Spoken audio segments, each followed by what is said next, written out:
India के सूखे घास के मैदानों पर सूरज चमक रहा था। एक बहादुर नेवला टीको अपने परिवार के साथ एक बड़े बबूल के पेड़ की जड़ों के नीचे एक बिल में रहता था। उसकी पत्नी लीला उनके 3 नटखट बच्चों की प्यारी माँ थी।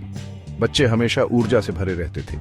वे अपना दिन एक दूसरे का पीछा करते हुए और गर्म धूल में लौट लगाते हुए बिताते थे। टीको और उसके परिवार के लिए जीवन अच्छा था।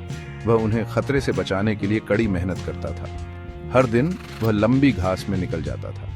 वह भोजन की तलाश करता था। वह लीला और बच्चों के लिए स्वादिष्ट कीड़े और लार्वा वापस लाता था। एक दोपहर टीको भोजन की तलाश में बाहर था। वह बिल से कुछ दूर था। सूरज आसमान में ऊंचा था, हवा स्थिर थी।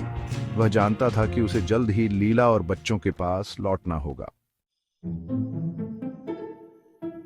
टीको से अनदेखा एक बड़ा कोबरा घास के मैदानों में रेंगता हुआ आया था।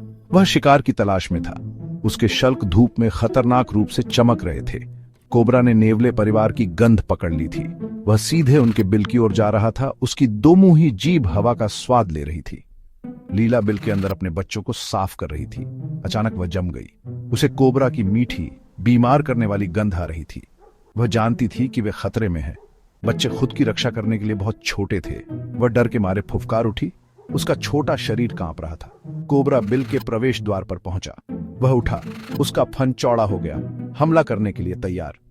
लीला जानती थी कि उसे जल्दी से काम करना होगा। उसने अपने बच्चों को अपने पीछे कर लिया।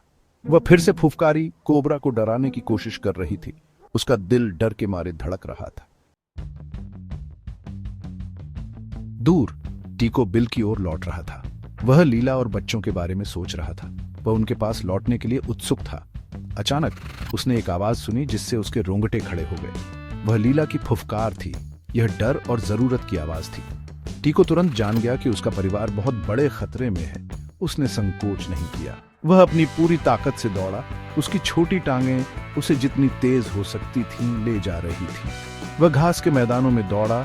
सूखी घास उसके फर से सरसराहट कर रही थी। उसे समय पर उनके पास पहुंचना था। जैसे ही टीको अपने बिल के पास पहुंचा, उसने कोबरा का भयानक दृश्य देखा। वह हमला करने के लिए तैयार था। उसका फन चौड़ा था। उसकी आंखें बिल के प्रवेश द्वार पर टिकी हुई थीं। टीको जानता था कि उसे कोबरा का ध्यान भटकाना होगा।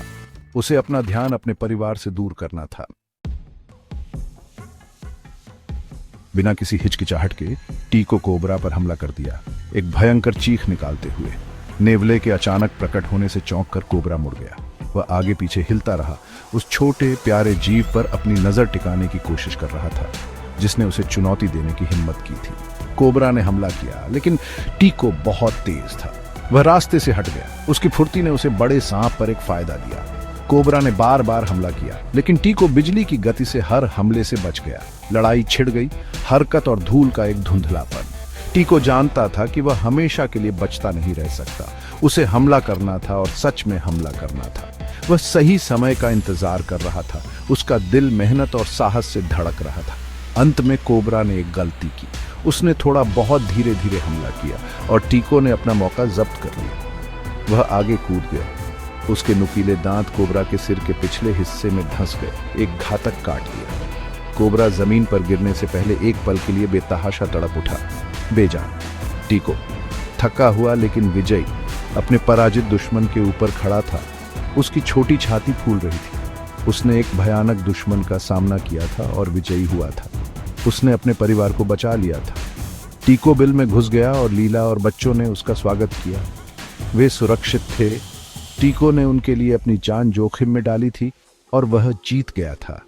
उसने साबित कर दिया था कि असली साहस आकार से नहीं, बल्कि बहादुर दिल में प्यार और वफादारी से तय होता है।